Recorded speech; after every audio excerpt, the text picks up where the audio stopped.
بتكونون جالسين وبتدخل بنت بتلفت كل الأنظار لها، على الرغم إنها ما بتكون على قدر عالي من الجمال، ولكن حضورها طاغي وملفت.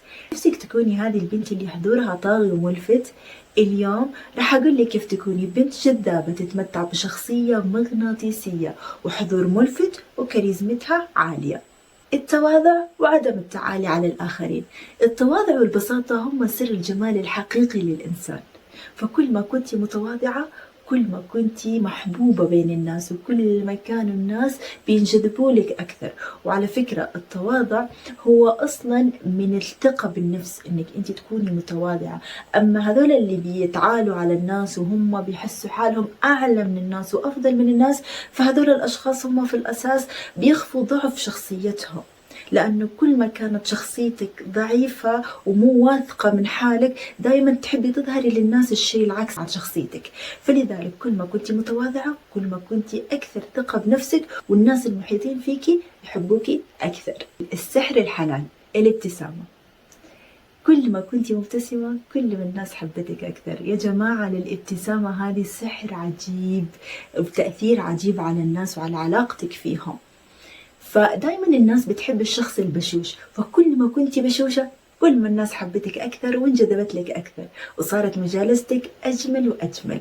صلى الله عليه وسلم كمان قال الابتسامة في وجه أخيك صدقة، يعني حتى وانت بتبتسمي كأنك تتصدقي عليهم، كأنك بتصدقي على الناس كلها. فالابتسامة هي سر من أسرار انجذاب الناس لك. اظهري إعجابك بالآخرين. كل إنسان على وجه هذا الكوكب بيحب المديح، بيحب الإطراء. فأنتي إذا شفتي واحدة مثلا لابسة حلو امدحيها، يا أخي إيش هذه الحلاوة، إيش هذا الجمال. عادي، ما راح يقلل منك ولا راح ينقص منك، بالعكس هذا الشيء بيضفي إنه أنتي شخصيتك حلوة. إذا شفتي حاجة حلوة راح تمدحيها. ما نقول لك بالغي وامدحي بدرجة كذا فيها نفاق، لا، امدحي لكن بالمعقول وخليها تنبسط منك. اظهري اهتمامك بالآخرين. كل ما اهتميتي بالناس راح يهتموا فيك أكثر. على سبيل المثال لما تكوني تتكلمي مع شخص دائما اذكري اسمه، هذا الشيء راح يحسسه بالراحة تجاهك وراح يحسسه انك انتي مرتاحة بالكلام معه، فهو بالتالي راح يكون جدا مرتاح وراح يجلس يتكلم معك براحة بدون اي كلفة واي حواجز. كمان لما تيجي تتكلمي حاولي انك انتي تكوني بسيطة في كلامك معهم. على سبيل المثال مثلا روحي قولي كيف كان يومك، كيف كان يومك، ايش سويتي امس. تفاعلي في الحوارات اليومية، هذه على فكرة لها كثير تأثير، لأنه الناس دائما بتحب اللي يهتم بأدق تفاصيلها. ففي ناس ما بتركز إنه هذا الشيء مهم أو هذا الشيء مهم في حياة الشخص أو هذا الشيء ملفت في حياة الشخص هذا. فأنتي كل ما اهتميتي بالسوالف الصغيرة وبالأحداث الصغيرة اللي بتحصل خلال اليوم مع الشخص اللي أنتي تتكلمي معه، هو هنا راح يحس كثير بالراحة معك. ولا تنسي أكيد الهدايا، المجاملة بالهدايا. دائما تجاملي بالهدايا، يعني ولادة، زواج، نجاح.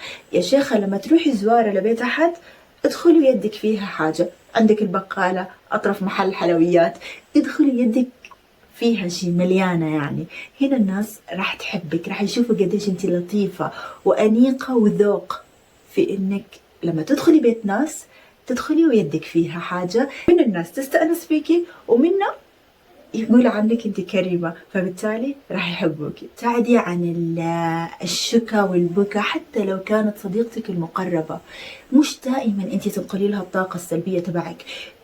كل يوم انت بتبكي عندها وبتشكي هذا سوى هذا فعل هذا لا، خليكي مزوحة، خليكي اوكي احكي لها اذا ما راح تطقي، عارفه انا راح تجنني لو ما حكيتي اللي في قلبك، بس ما يمنع انه مش كل مره تروحي لعندها وتقولي لها هذه الطاقه. صدقيني حتى هي راح تنفر منك، راح تبتعد عنك، لانك انت ما جيتي الا وجبتي معاكي الشكوى تبعك.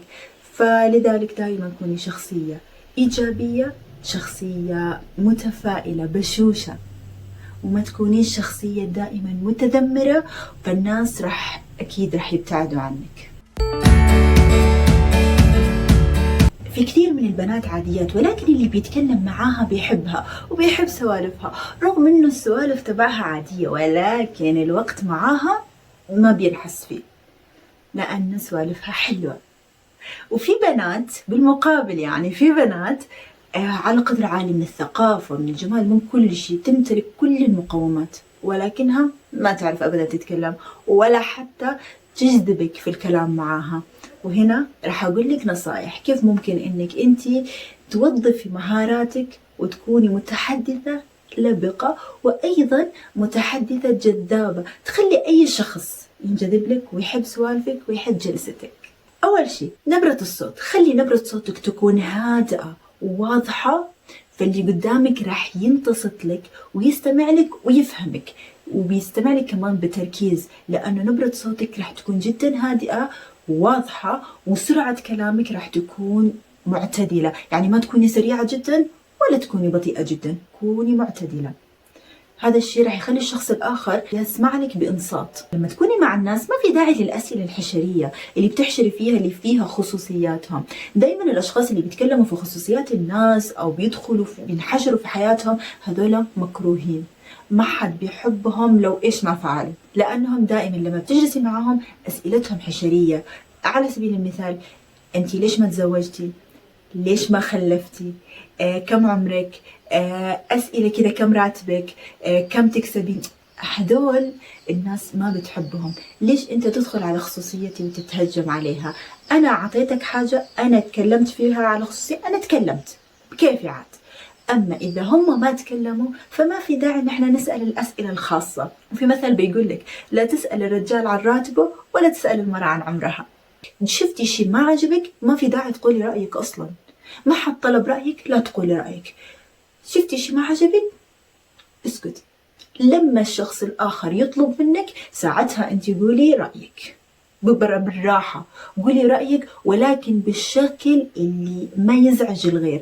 لأنه دايما الناس لما بتطلب رأيك في حاجة، خلينا نكون صريحين، يعني لما الناس تطلب رأيك في حاجة بيكون هم في راسهم يبغوك تردي عليهم برد هم في راسهم هم، يعني بالرد اللي هم يريحهم. فأنت من خلال معرفتك بهذول الأشخاص راح تعرفي هم إيش أصلا يبغوك تقولي ويبغوا يوصلوا.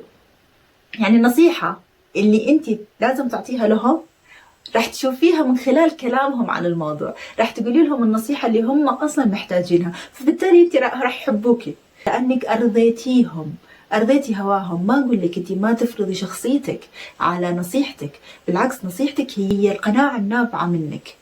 ولكن لما أنت تسكبيها أو لما أنت تفرغي هذه النصيحة للشخص الآخر، نزليها بحيث أنك ترضي قناعته وترضي قناعتك، وعاد هنا أنت شطارتك. ابتعدي عن الثرثرة. في ناس بتفتكر أنه هي كل ما تكلمت أكثر كل ما الناس حبوها أكثر، كل ما قالوا عليها واو متحدثة، واو عندها مواضيع، هي رهيبة، ما بتسكت، نحن مسميها راديو. حرفيا في قواعد للكلام، يعني انت جا الموضوع تقدري تتكلمي فيه تكلمتي فيه، موضوع ما في كلام ما في داعي لانك انت تعيدي وتزيدي علشان تدوري كلام علشان يقولوا عليكي شخصيتك قوية عندك كلام. على فكرة انك تكوني انت في مجلس او في مكان ساكتة وهادئة مش معنى انك انت ضعيفة شخصية، ولكن انت معناها انك انت بتعرفي متى تتكلمي ومتى تسكتي. انت الصح اذا انت من الاشخاص الهادئين او اللي بيعرفوا متى يتكلموا ومتى لا، هذول هم الاشخاص الصح. اما الاشخاص اللي بيتكلموا على الفاضي والمليان، اللي 24 ساعة من اول ما تجلسي هم لا، اللي هم كلام ثرثرة، هذول بنسميهم ثرثارين وما حد بيحب جلستهم. اما الشخص اللي بيعرف متى يبدأ كلامه ومتى ينهيه، هذول هم الاشخاص اللي عندهم كاريزما، وهذول هم الاشخاص الجذابين اصلا. فالهدوء مش عيب ولا غلط ولا ضعف شخصية، بالعكس هو أناقة ولباقة. فلما أنت تكوني هادئة هذا الشيء مش عيب، فأنت شخصية تعرفي آداب الحديث وآداب الحوار، ومتى بتتكلمي ومتى بتسكتي. يعني في مجالس هذا يبغى يتكلم وهذا يبغى يتكلم وهذا يبغى يتكلم، تصير في تداخل، فسبحان الله تجي واحدة بس تقول كلمتين تخلي الكل يخرس. حرفيا ليش؟ لأنها بتعرف متى تتكلم وبتعرف إيش تقول، فكلامها موزون، والسكوت والهدوء مش عيب ولا غلط ولا قلة ثقة بالنفس. ركزي كمان على نقطة إنه لما تتواصلي مع الناس ركزي على عيونهم، شوفي عيونهم، هذا الشيء راح يحسسهم إنك أنت مهتمة في الموضوع اللي هم بيتكلموا فيه. لا تذمي نفسك وتقللي من نفسك ظنا منك إنه هذا الشيء تواضع. عمر التواضع ما كان بذم الذات، بالعكس دائما علي من نفسك وعلي من قدرك. كل ما عليتي من نفسك ومن قدرك غيرك راح يعليكي، وغيرك راح يشوفك هامة وراح يشوفك شخصية جدا رهيبة. فدائما ابتعدي عن انك انت تذمي نفسك علشان ترضي الغير، عشان تبيني لهم انك انت متواضعة. انك تذمي نفسك مش انك متواضعة، بالعكس انك تذمي نفسك هذا له جانب آخر اللي هو ضعف الشخصية وقلة الثقة بالنفس ومحاولة إرضاء كل الناس علشان يحبوكي. انت هنا مش موضع علشان ترضي الناس، انت موضع انك انت تطوري من حالك، انك انت تعزي نفسك. كل ما عليتي من نفسك وعليتي من قدرك وقيمتك، كل ما الناس علتك، وكل ما وطيتي منها وطوا منك. استمعي أكثر وتكلمي أقل.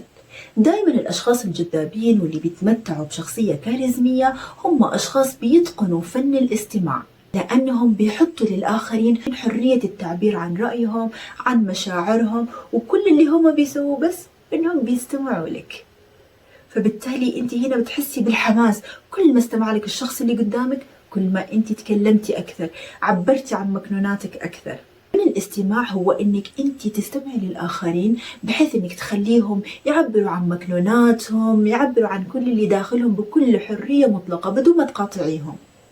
هم هنا راح يحسوا الناس الآخرين كذا بالراحة معاك لأنك أنت مستمعة جيدة. ولكن خلي في بالك قاعدة، استمعي للناس مش علشان أنت تعرفي كيف تردي عليهم، استمعي لهم لأنك أنت مهتمة بالكلام اللي هم بيقولوه. فبالتالي أنت من اهتمامك بالكلام اللي هم بيقولوه، أنت راح تعرفي كيف تردي على سياق الحديث، أو راح تكملي الحديث، أو راح تجاوبي على السؤال اللي هم سألوك إياه أثناء استماعك لهم. اهتمي بشكلك ومظهرك. الشكل والمظهر هي اللغة الصامتة اللي تخبر الناس مين انتي. فكل ما كنتي شخصية أنيقة، كل ما الناس خلاص تصيري بصمة معروفة، فلانة أنيقة، فلانة بتحب الكشخة. مش كده؟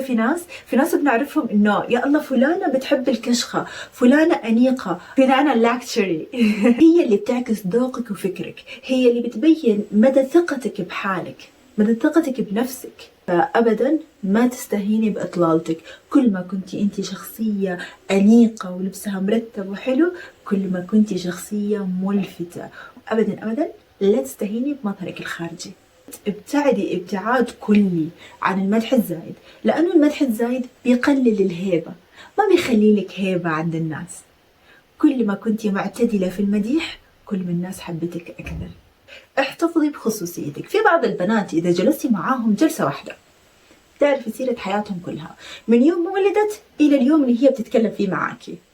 طيب أنت اليوم سردتي لي قصة حياتك، أنا عرفت كل حاجة عنك اليوم. في عنصر التشويق في حياتك، فدائما احتفظي بأسرارك لك. حتى إذا أنت حابة يعني علشان ما تكونين البنت المغمضة بسلامتها يعني خلي جزء، خليكي طبيعية. الأشياء اللي تكون جدا خاصة ابتعدي عنها، أما الأشياء اللي تكون متاحة عادي اتكلم فيها بين الناس وعلى راحتك. اليوم عرفوا عنك سالفة، بكرة يعرفوا عنك سالفة ثانية، فبالتالي انت كذا راح تجذبيهم، وكل يوم عن يوم راح يحبوا مجالستك أكثر. ليش؟ لأنه كل يوم راح يكتشفوا جزء معين من شخصيتك. وبس والله وصلنا لنهاية إن شاء الله يكون الفيديو عجبكم واستمتعتوا فيه واستفدتوا منه. لا تنسوا تعملوا لهذا الفيديو لايك وتشتركوا إذا كنتم مو مشتركين. بس والله أشوفكم في فيديو جديد. باي باي.